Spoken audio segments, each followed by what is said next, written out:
So I'm going to introduce the panel to you, and then we're going to ask them a few questions and sort of get some conversations going around the subjects that Andrew's just been talking about. So first of all, I'd like to introduce Esther Pugh. Do you want me to stand up? Yes, stand up. So Esther is a passionate advocate of precious pre-loved fashion. As a senior lecturer at the business school, Esther is responsible for delivering experiential, student-centred fashion business and marketing programmes, including engaging with Oxfam on charity pop-up shops led by students. Before entering academia, Esther was responsible for crafting engaging and sensory retail environments in global fashion retail chains Oasis and Coast, and her own vintage fashion business. She's now a passionate researcher on attitudes towards second-hand fashion, the storytelling of garments, and consumer behaviour of second-hand shopping. Esther curates her own personal collection of charity shop vintage, all reworked and reimagined into unique and conversational garments. Conversational. Conversations about these later. Thank you, Esther. Thank you. So our next panellist is Dr. Ranis Cheng.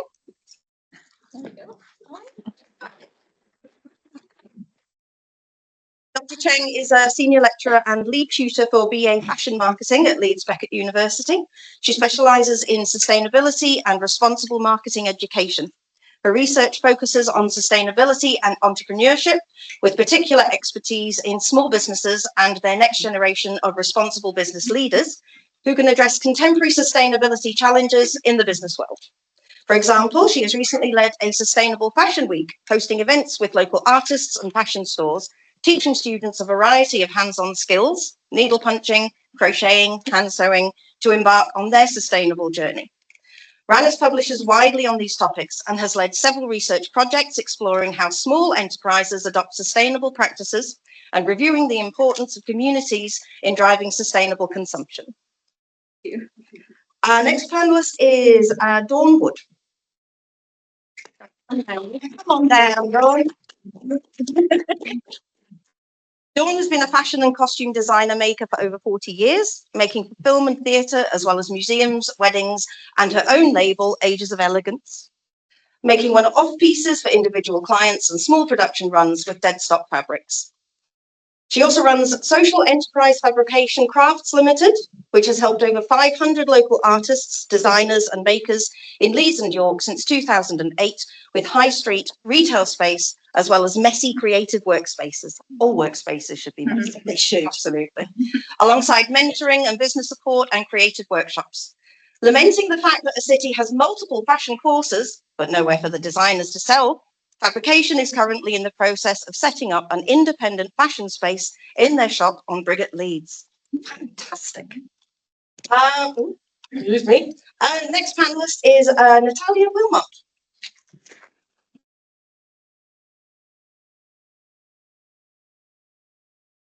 Natalia connects people with beautiful art, unusual antiques, and unique jewellery. Probably unusual as well.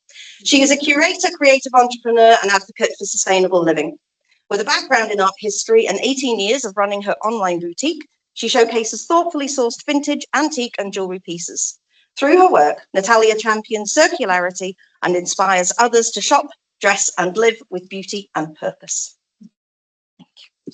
And next is Marta Bujwicka-Colman. Close enough. Okay, that's good. Thank you.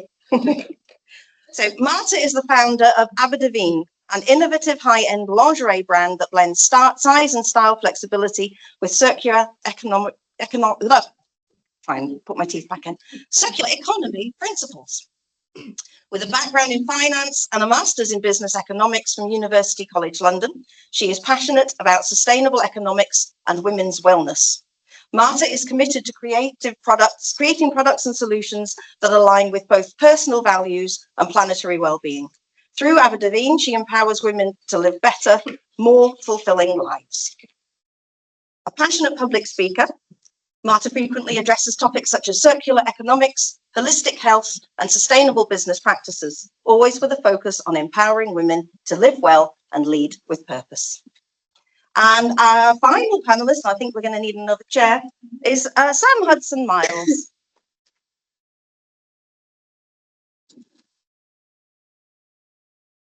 Sam.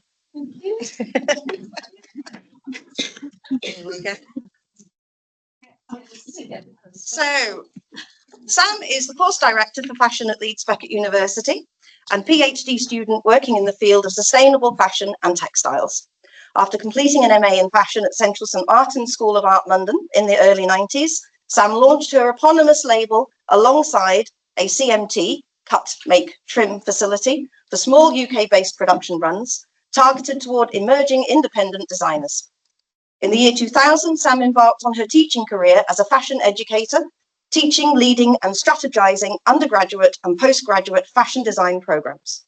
Throughout her academic career, Sam has developed several new programs, including a BA Honours Sustainable Fashion. Sam's doctoral research draws upon insights from material culture scholarship to the analysis of vintage garments sourced through the practice of soul shopping from local charity shops and flea markets in the West Riding of Yorkshire and over a 30-year period. Soul shopping broadly addresses usership and with the user value of clothing as a relational lifestyle within the context of the circular economy through an auto-ethnographic research methodology. That was a lot to get. Sorry. That's okay. Wherein an original method of soul shopping is defined as an active contribution to post-growth attitudes and a degrowth solution toward fashion consumption. So thank you very much, everybody. So I have a few questions. I'm going to sit down and aim them out to you, and let's get the conversation going. So first of all, in your view, how is circular fashion evolving, and what critical shifts must happen in the industry before 2030? Just jump in, whoever wants to go first. Do you want to start? Sam? Gen Z, I think, is being an educator for 25 years and seeing the shifts in students, fashion students thinking about sustainability. So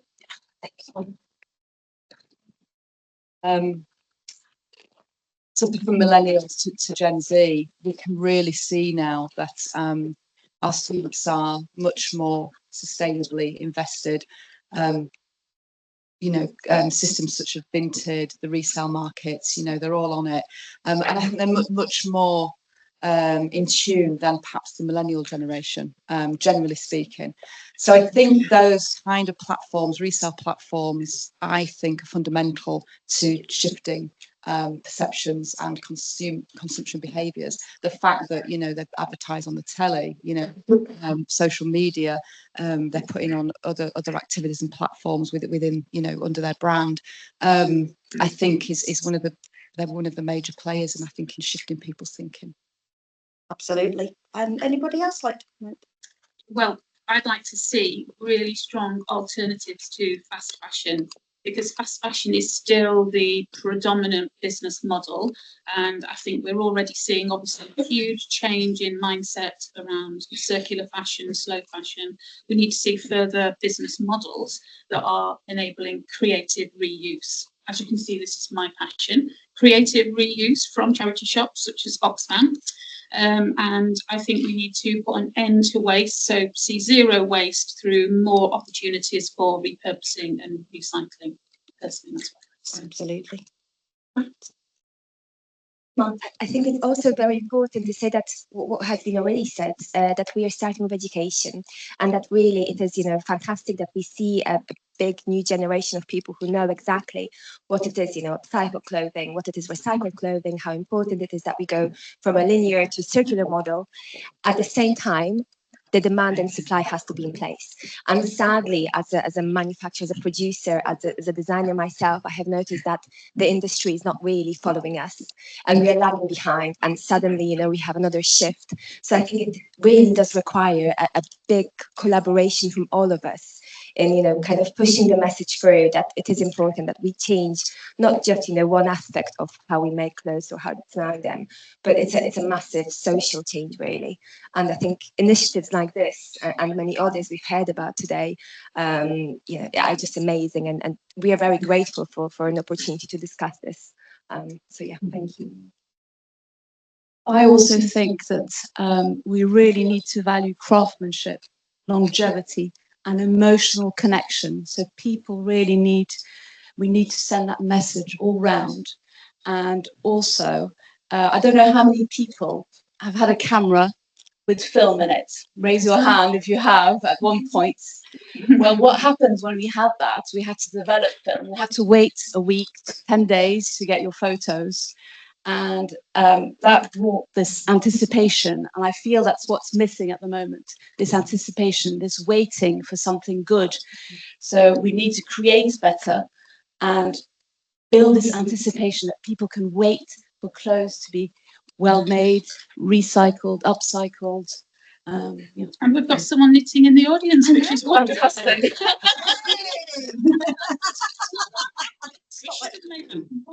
Yeah, it's only knitting. Next round, next panel, you all bring work. There's no time to sit around doing nothing.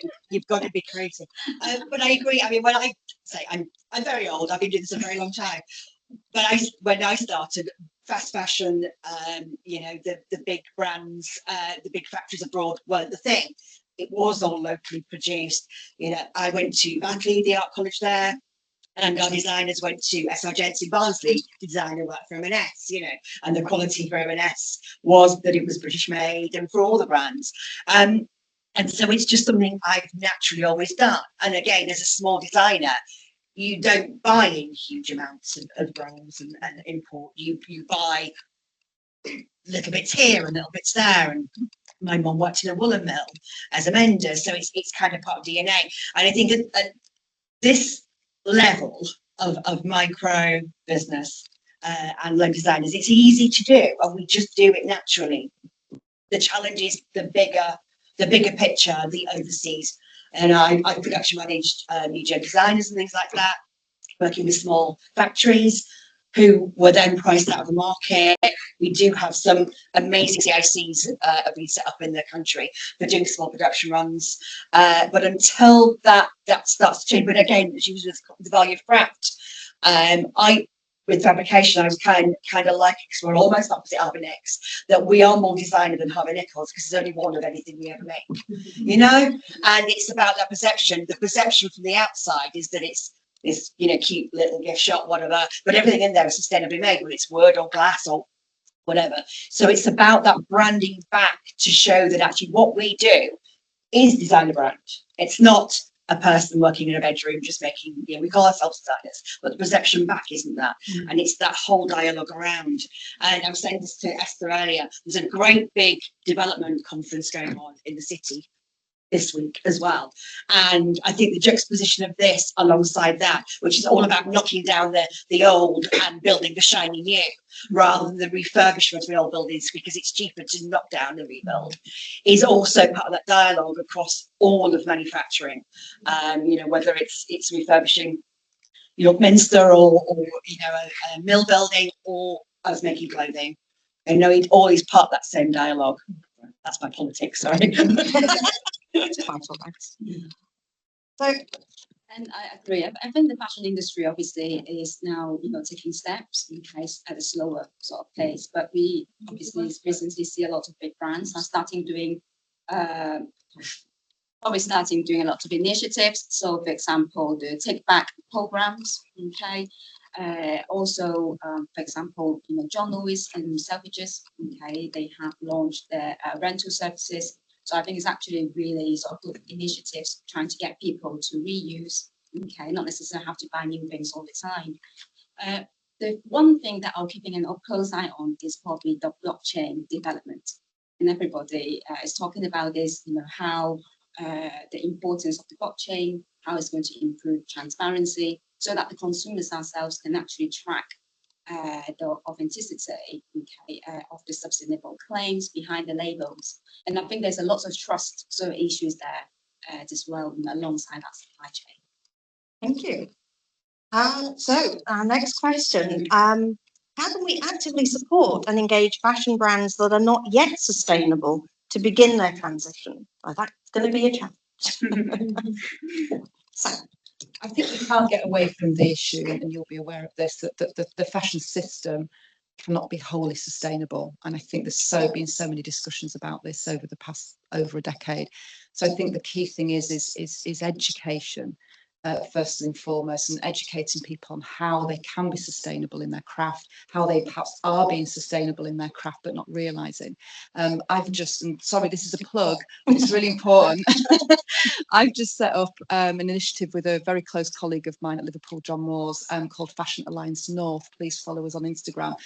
We are representing and celebrating fashion in the North, decentering the myths of fashion being London-centric. But what that means in the context of this is we are bringing together all these kind of underground subcultures, this ecosystem of fashion, sustainable fashion, crafters, community-based artists and designers, as well as global brands such as the likes of Burberry and McQueen, who I work very closely with, to really bring them to the fore and support not only our students. It's very student facing, obviously being educated, but it's supporting our students into industry, but it's also connecting all that mycelium that is in the north of England. The north of England is huge, and bringing them together to not only have these discussions, because this is what happens, there's all these discussions, we've got to get things moving.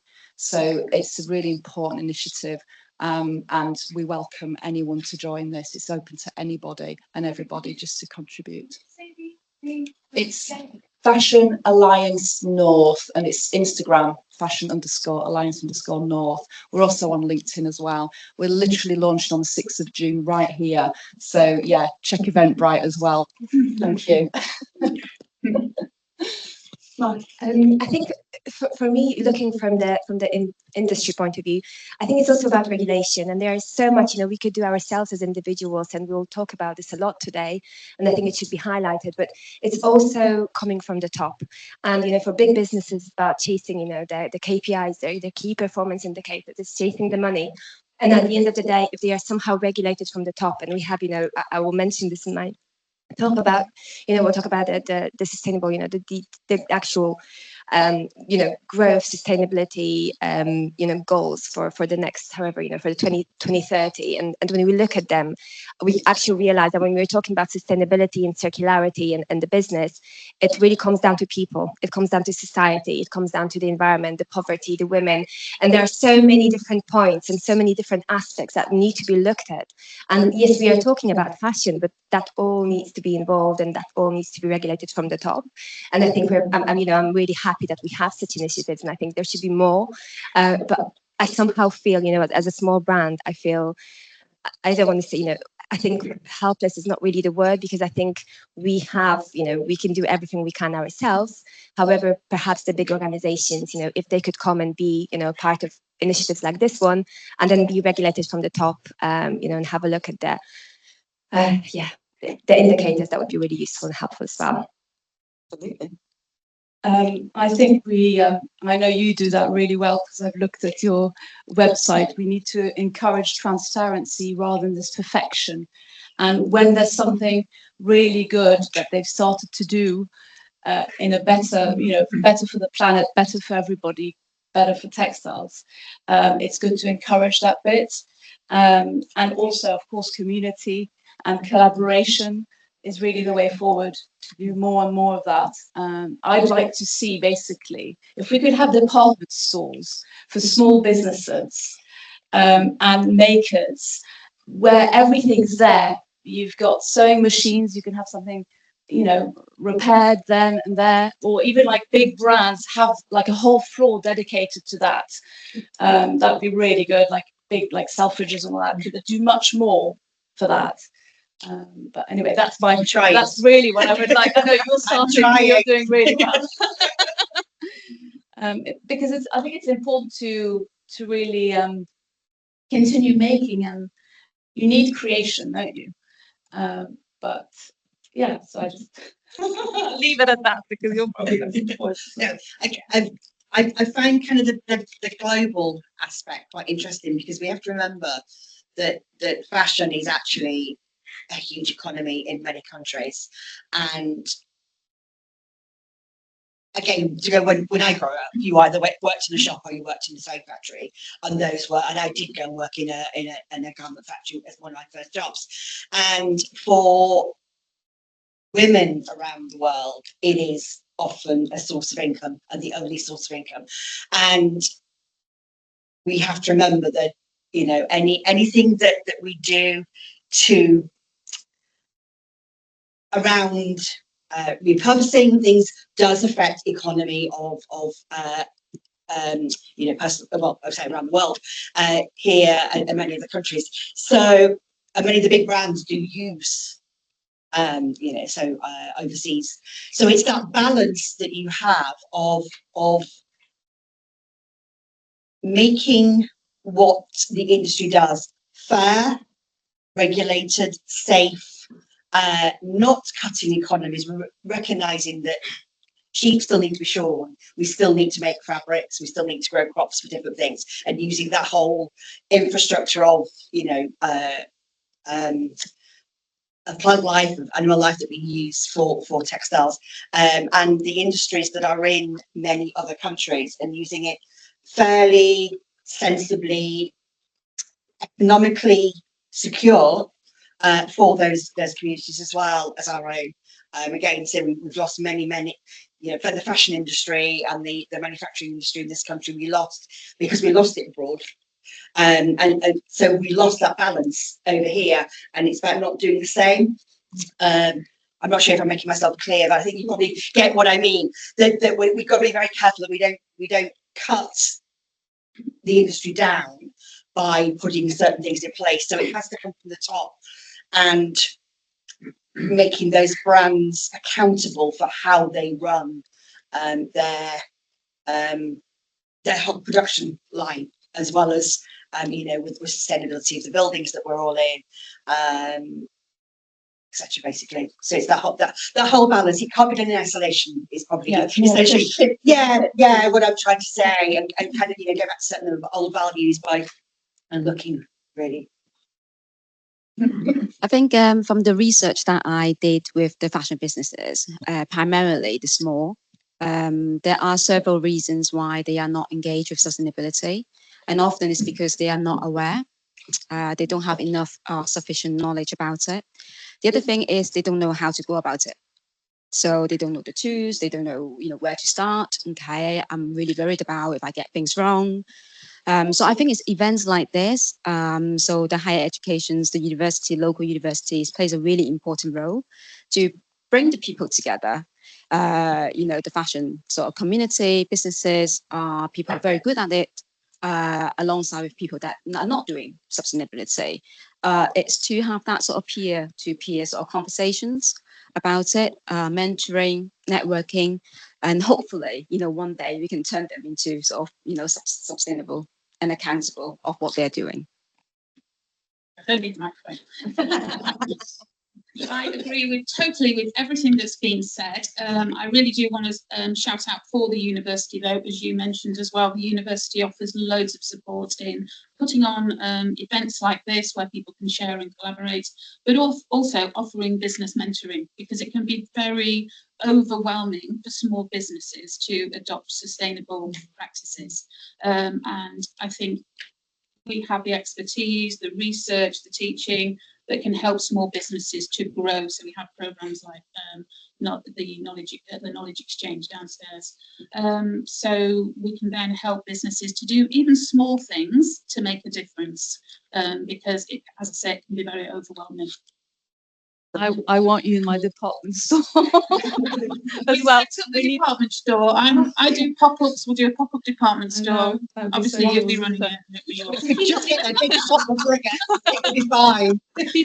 Businesses really need to test out. As a business owner for 18 years, it would have been great to have a platform where I could have tried for a month, seen what it's like, see, you know, rather than creating a product completely, test it out slowly. Oh yes, I need to make that little amendment, because actually when you create a product completely, there's waste, because you know, it just so I think it would be really good to test out, and so we need to do something.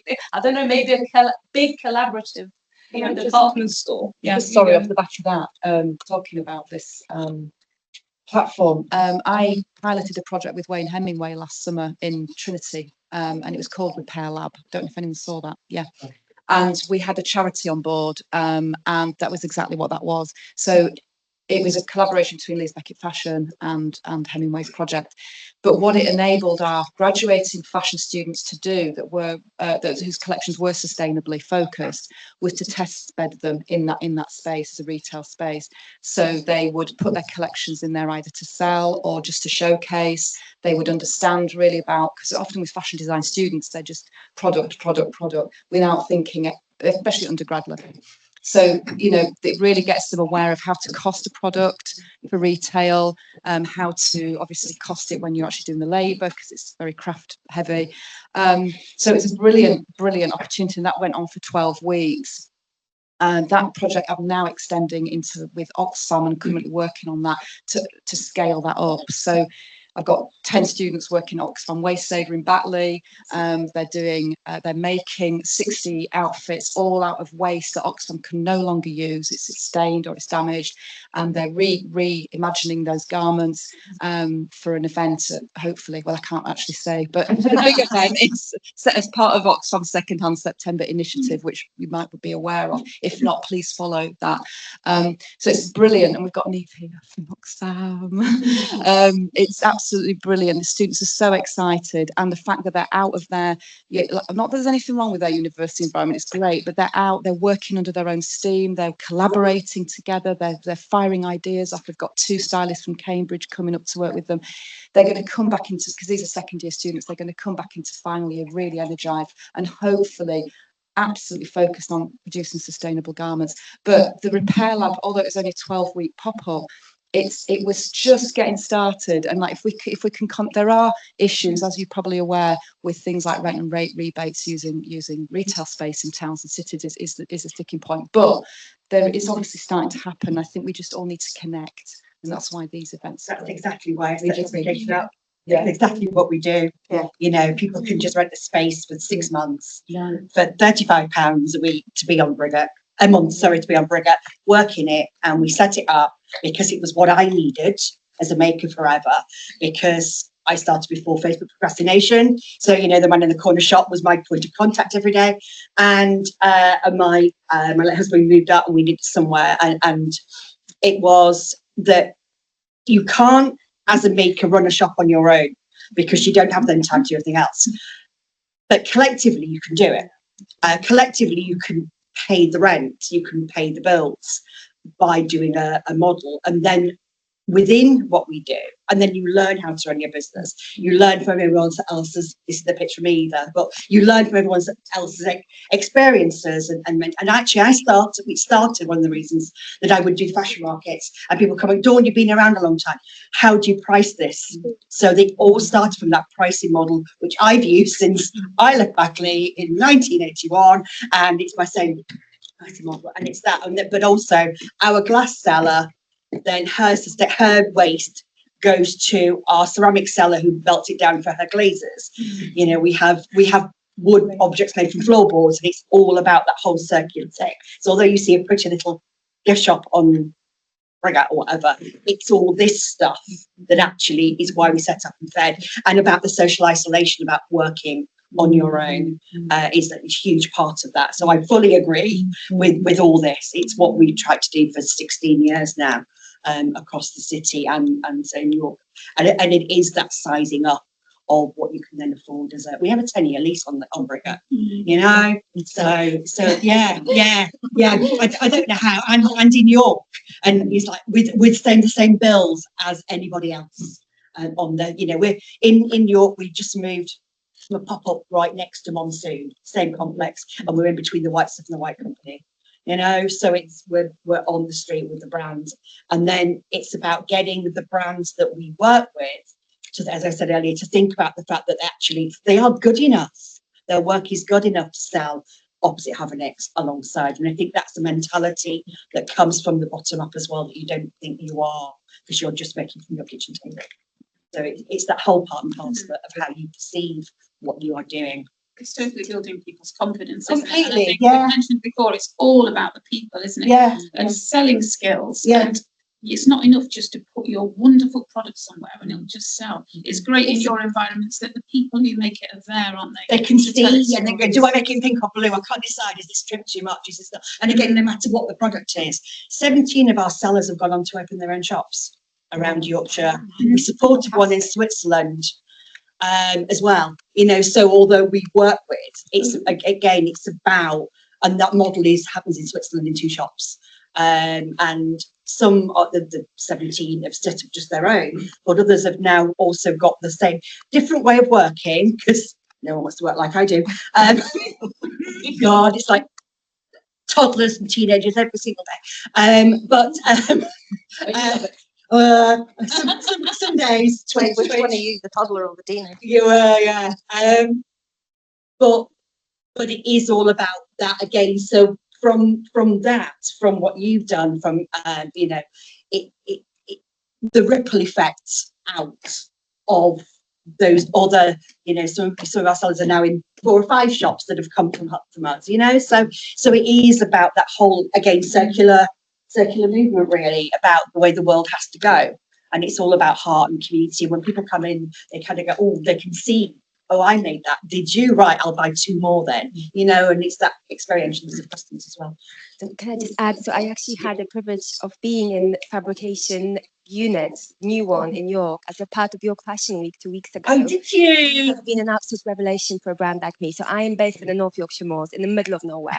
I don't know anything about, you know, what's happening in Leeds or in York very much. I tried to find out, but it was just a weekend, Friday, Saturday, Sunday, and I had more people come and talk to me and tell me about, you know, the issues they have with underwear, bridal boutiques coming to ask me for collaborations, and it was just 3 days, and it was an absolute revelation. And it changed so much. So It's great that I'm you very went back and get grateful up. for that, and I would love to join more. And we stole this for a little bit as well. Wonderful initiative. Around here. So it's not a plug, honest. But it does fall in within what we were just saying, you know, that actually it is that. And if we can, and it's about grassroots movements, isn't it? If you can do it from this level, the big boys will only do it if they can see an economic value in it.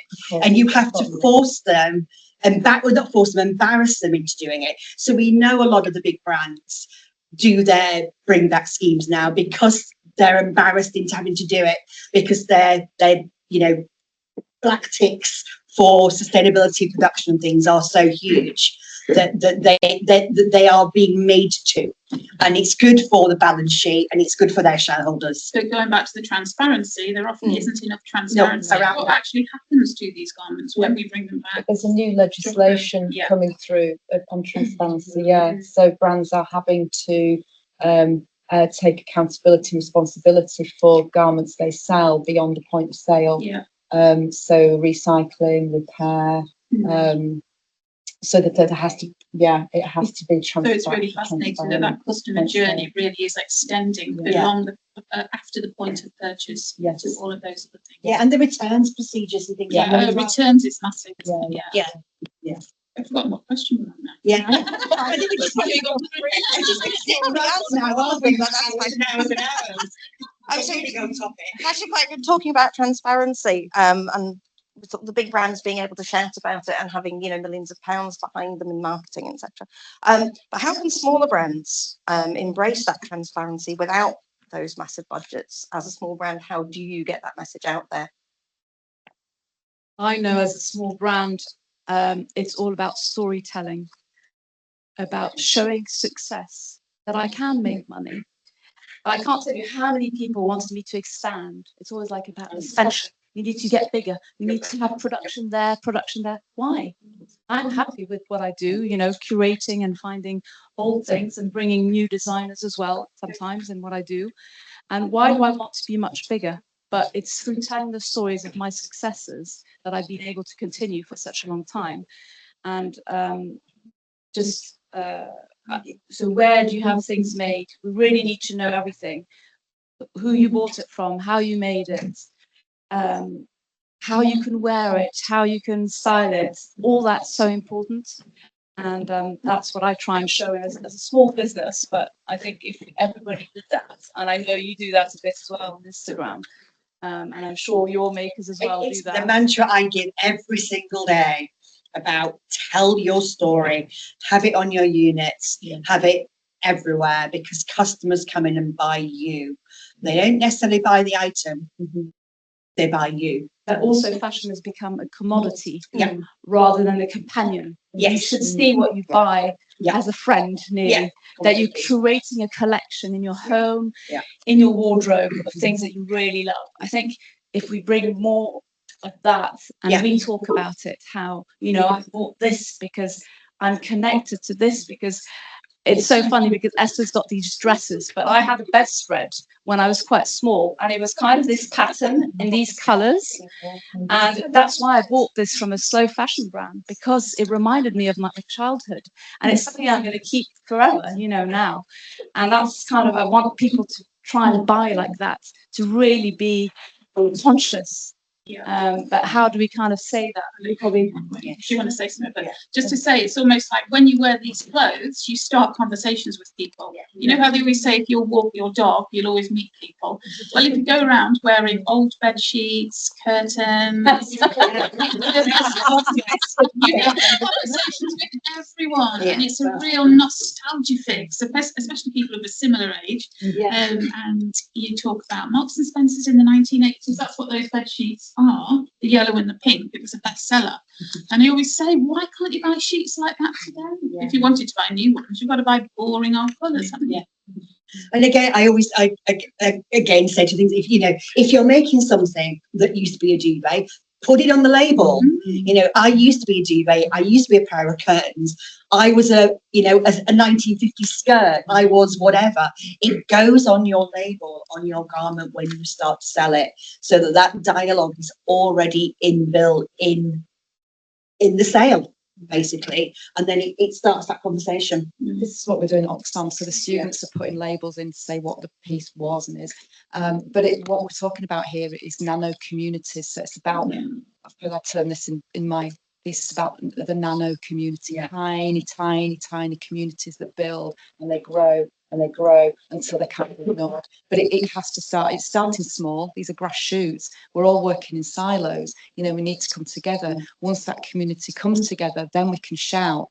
But everything we're talking about here, the whole storytelling is soul shopping. Is soul shopping. So the whole thing around we wear things with a story means that it's been a hand-me-down, or it's been remade from something from childhood, or we've bought it from a charity shop and we found this amazing piece. That's active consumption. That's the political activism against the fast fashion system. We buy something from H&M or Zara. Where's the story? You know, where's the story? There's none, other than you've just parted with 80 quid for something that's not very well made. You know, so these are the stories, I think, and I think we can all, every single one of us has something that we are either wearing today or that we have in our wardrobe that we wear or we want to keep that has a story. Get those stories out there.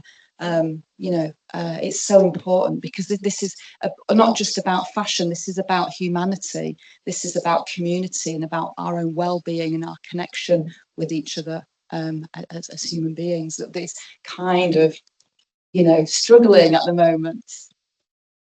And I think also, for not the makers, probably the smaller brands, and I think they have massive advantage. You know, they know their suppliers really well, so they could easily go behind the scene.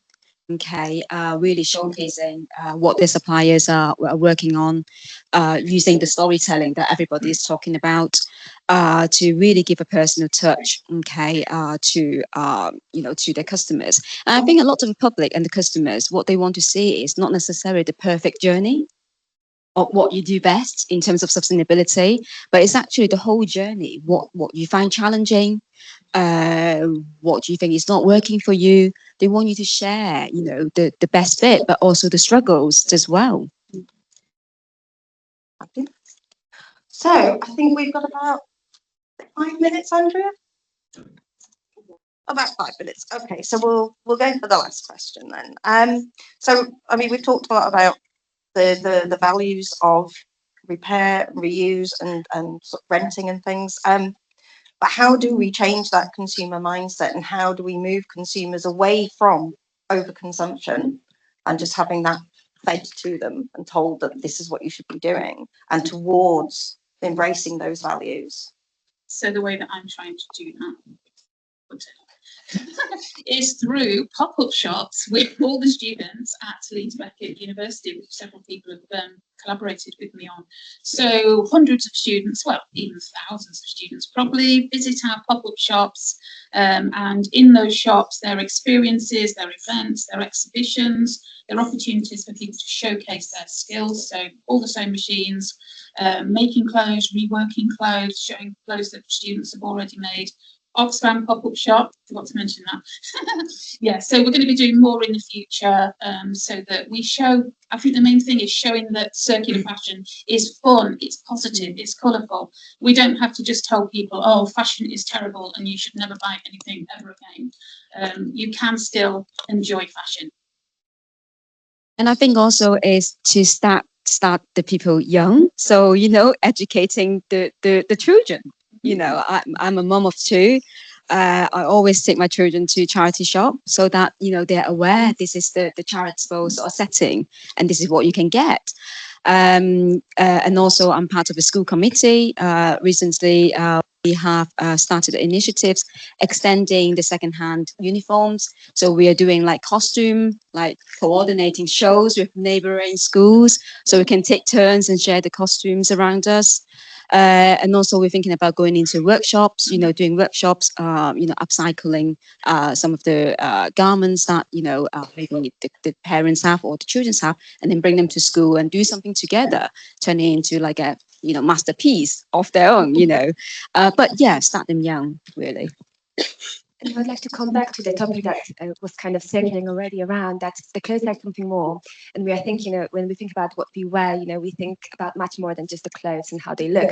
It's about, you know, how they make us feel. It's about it's very spiritual. And I remember I had a conversation. So I come from Poland, and in Poland, post-communism, anything that was new was very, you know, sought after, and it was quite rare, you know, to find a pair of new trainers. And everything that was used or, you know, handed down was just really wrong and not good at all. And I remember one of my aunts saying, oh, you cannot go to a charity shop because, you know, it has the energy of the people who wore it before. And I remember a few years later speaking to a friend of mine and saying, you know, and then you're buying things from fast fashion companies and they are made by those children, and the energy of these children is on your clothes. Isn't it, you know, a full circle? And it is really about reusing it and maybe personalizing it. And that's, you know, something I try to do for my brand. I personalize it with a stone or for the special size. But all these, you know, beautiful clothes by the makers, you know, local makers, they're all different. And even things we wear, you know, when we repair them, there is a reason why we do. And I think going back to personalization and making it special and having this special connection and this energy that surrounds us, and that it's much more than just clothing, and it's much more than just a business. It's really, it's a beautiful piece, you know, of our arts and our heritage and culture and interest and nature and everything. So I think, again, you know, we're looking very circularly at that, and I think that would help as well. I think you need to make it really aspirational, that it's really cool to own something like that. And also to show the cost saving. Because if you're buying one beautiful dress that you're going to keep for 20 years instead of 10 rubbish pieces, there's two words in Japanese which I love, wabi-sabi, and what is it called? Borrow. And borrow is rags that they keep on, it's in northern Japan, they keep on repairing these rags non-stop and creating quilts and everything like that with it. And I think it's, and wabi-sabi is loving the imperfection, the worn item, something that's lived a life. So that's kind of, you know, my philosophy is very much into that. Everything that I find has had a previous life, and I like telling that again. So it's storytelling, but again, what I said earlier, basically about that perception of a designer brand is this, but actually you're all designer brands, and bringing that, talking about that more rather than you make something at the kitchen table. You know, yeah, it's about you are the brand. It is easier to do that now in a way with the Insta world and everything that we do. You know, from to kind of do that PR around it. But what you make is just one-offs. You know, there's no queue in having it for a bag that you might make. or a top you might make. That's just it. No, you're going to walk into somewhere, no one else is going to have something like it. Whereas even, you know, a big couture brand in Paris, they still make a production run. So you still could walk into, you know, you could be, I don't know, Debbie Moore and walk into a dress and Gwyneth Paltrow's got the same dress on. You know, with our stuff, that's never going to happen because there's only ever one of it. And taking that story. That's what's lovely is for people to have the unique, something that's been soulfully created that you can connect with for a long time. And again, it starts the conversations. But it's changing that dialogue about what designer is. Designer marketing, or is it actually what we do? It's that base level. Sam? Yeah, just to round off, just going back to how do we get this message out? So we work with Fashion Revolution, who are an organisation set up after Rana Plaza, with some students last summer, and they have a fanzine series, and we worked with Fashion Revolution on their 8th fanzine called Sowing the Seeds, Fashion Activism in the North. It was absolutely brilliant in not only getting that message out, but it was student contributions. They were all paid because Fashion Revolution are 100% ethical. So they pay every single contributor. This is on Fashion Revolution's website. It's a brilliant little, well, it's more of a book. It's not really a zine. It's more of a book. It was just great for the students to see their work in print. We had students from fashion writing, fashion design. We had illustration students all contributing to this magazine. We've got another project lined up with them. So please check that out, because that's another way of getting this message out. You can pay as you feel for the zine if you want it. But these are all ways as well. And it's also about giving people agency, I think, you know, so by, as an educator, I suppose, by giving students these platforms, it's giving them agency, but also confidence, because they're so lacking in confidence. You know, maybe it's something to do with COVID years where they were kind of,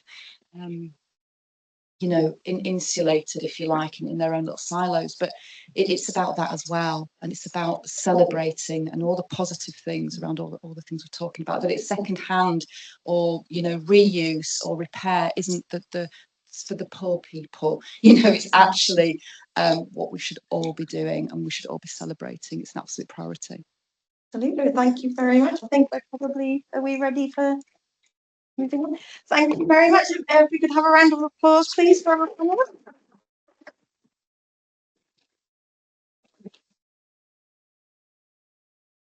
Thank you once again. So next we'll be moving on to our individual talks. Okay, yes, we'll throw it open to the audience. Does anybody have a question for anybody else? Biggest challenges in making these one-off pieces and using recycled material is finding manufacturers that will do a small production run and isn't costing the earth. Not just because it's cost of living crisis, but you know, if I say to a woman, a jacket in Zara for 80, but if I make a bespoke jacket for 150, I just can't at the moment. I'm struggling with it. How do you find a manufacturer that will do a small production run that is good? So yeah, I hear you. That's how I started this. So in terms of modelling, we all know Patrick Glam of Sewing Bee.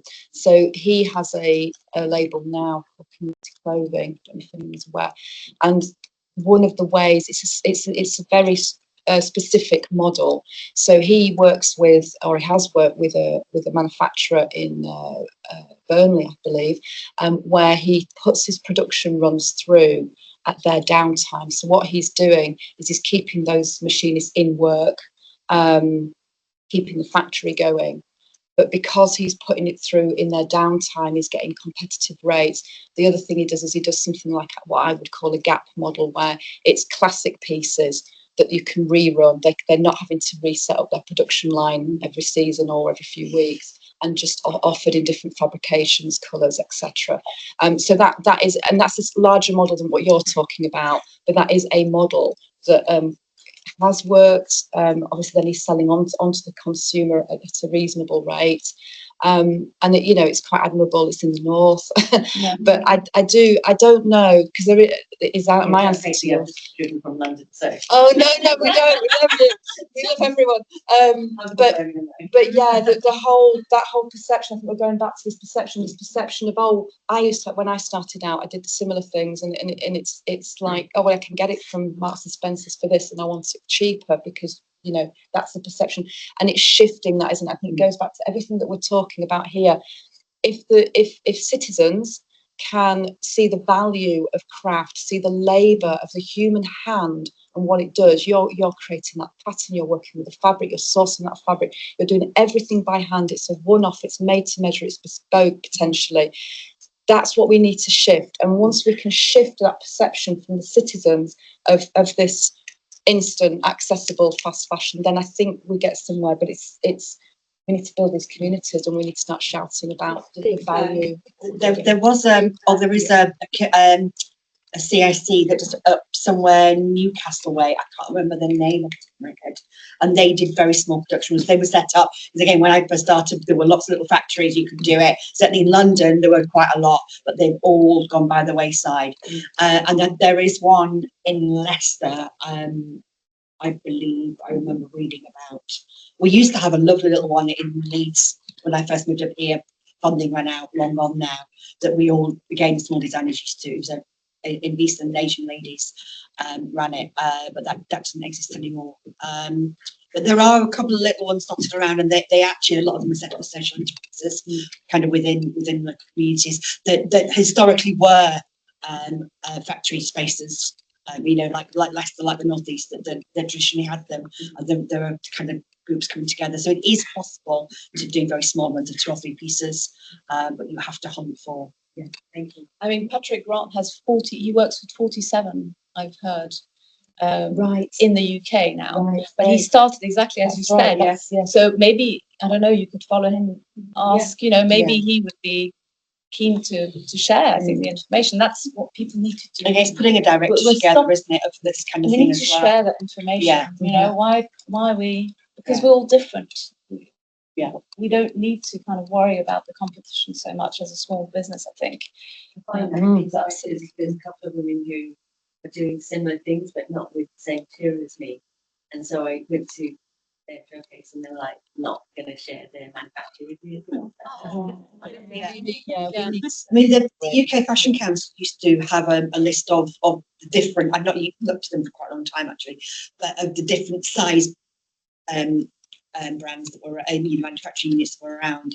And again, in London, you went to this one for evening wear, this one for jackets, this one for. That's how I used to production manage new gen designers. But a number of those have gone. Have you heard of Fashion Enter in London? Fashion Enter. So I'm sure they're still around, but they do small production runs. They're not cheap because it's obviously UK, but they might have connections from London. I think they're based. I want to say they're based in the East End near sort of Shoreditch area, but they're called Fashion Enter. Yeah, and the UKRI.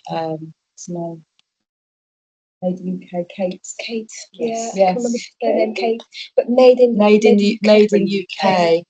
Kate, somebody or other. I could Google her, but I don't want to be rude on my phone. She's also connecting all these people and all this sort of underground stuff that's going on, manufacturers. So definitely, there's definitely more. The other thing I was going to say, production cost always is going to be a challenge for small, companies. Maybe your marketing. You could relook at it and really think about how do you highlight your USP and your personal brand, the storytelling behind the brand, just differentiate yourself, from others. And never be afraid to charge that. No, you are worth you've that. got to know your worth. Definitely, yeah. Many years ago, my first ever collection, basically a long time ago, I took it to Affleck's Palace where I sold. So it had just started, so I say I'm really old, to different bits. I also took it to London, my little suitcase, to Carnaby Street. I was too expensive. I took it to South Melton Street, which was the street. I was too cheap. The items were exactly the same. My work, my designs, my quality were not in question. It was the perception of I was too expensive for Carnaby Street. I was too cheap. South Melton Street came to me and said, when you put another X amount on top of those pieces, we will buy them from you. I went home, I put another X amount on those prices on my wholesale, and I sold. So you decide when, so at that point, I decided where I wanted to sit in the market. Did I want to be a cheaper brand, or did I want to be a higher end brand?